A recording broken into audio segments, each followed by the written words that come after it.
Hello friends, Namita creation channel को आपण मन को स्वागत। 4टा बाजिगला मु मो गछर टिके पानी देकी ताकू खुसाखुसी करुची। मते गछर जत्न नवा पे बहुत भल लगे। भाविली किछि गोटे स्नैक्स आइटम करी बोली चा संगे खाइबा पे। सेति मु मोर सकाळू कौन करथिली ना सागु टिके बतुरई देथिली खीरी करिया पे। आउ इच्छा हलानी सागुटा थिला, मु भाविली आधरे गोटे लुणी आइटम करी। से मु चा पानी बसैली आउ जो सागुर नमकीन करने सबू जहाँ दरकार कटाकटी करी अरेंजमेंट कली।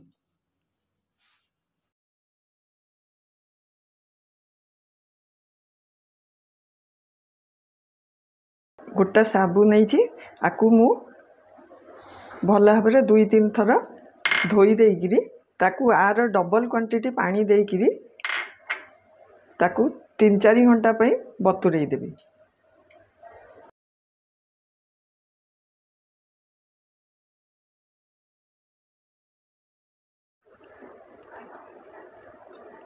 मु जो बतुरई देइथिली 4 घंटा आमर बतुरिक एमती हो जाइए, फुली जाइए। आउ देखंतु केमती पूरा पूरी मिसी जाउची, भल भाव बतुरी जाइए।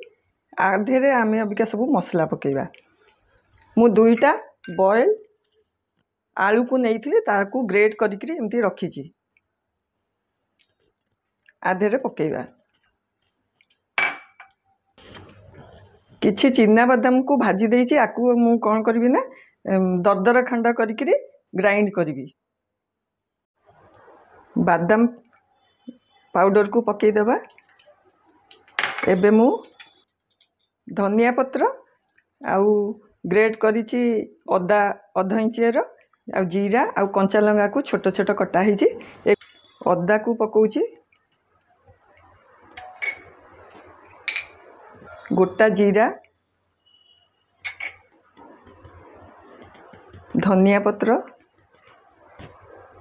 कंचा लंका,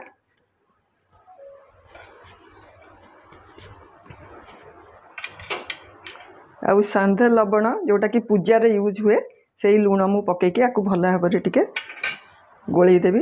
आउ लेंबू रस,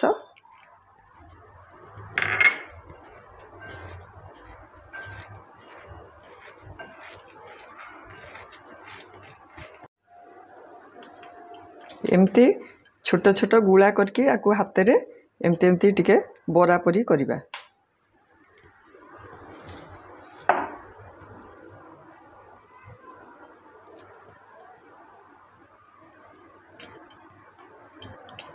टिके हाथर पापुली रे तेल टिके लगे देबा।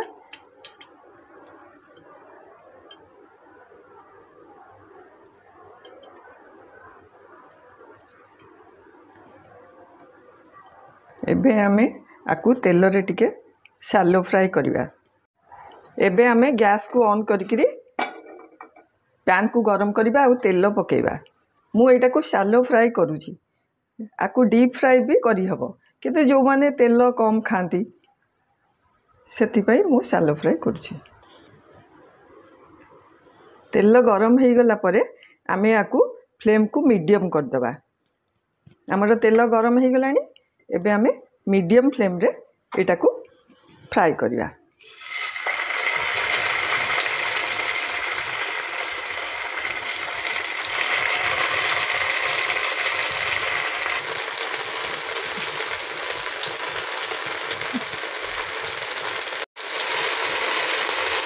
गोटे साइड हो गला, मु उल्टे देली, आर साइडटा हम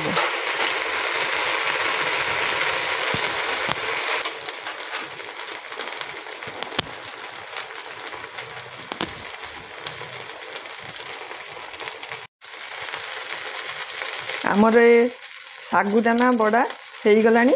एबे आमे आकु प्लेट को काढ़ी दबा। एई देखंतु आमर सागुदाना वड़ा रेडी हो गलानी।